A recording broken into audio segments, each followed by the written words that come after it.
Hello guys, good morning and welcome back to my channel guys. Yung ating masisiyo rito na mga 1 month old pataas going to 2 months, nagrarambulan na po.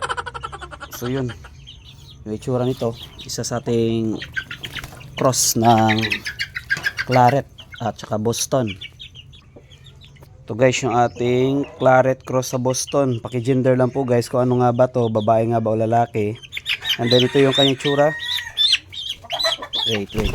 Yan. So ito guys, nagrambulan yung itsura niya rito. Namaga na. Yan, kapon. Kadilat pa yan at namaga dito. Yung ginawa ko lang, binigyan ko ng Primoxel. Mamaya, bibigyan ko ulit ng Primoxel tablet. Yan guys, yan. Namaga po.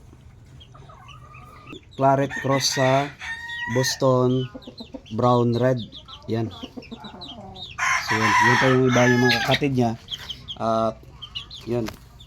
Tapos dito yung isa, iniwalay ko na kasi kapag hindi iwalayin, sigurado magbabasagan talaga ng bungo. So ito guys yung kanyang kalaban kahapon pa. Tapos nagkadamage po dito sa kanyang ulo. Yan, may sugat. Kita na yung kanyang bungo.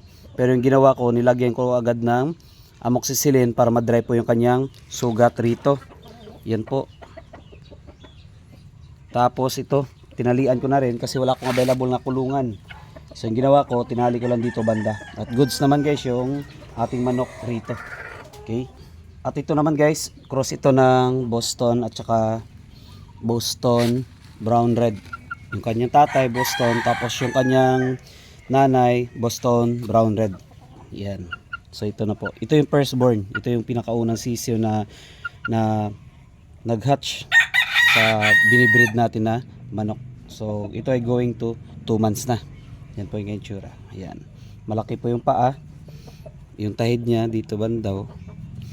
And then yan, pikom po. Yan. So tinalian ko muna dito guys.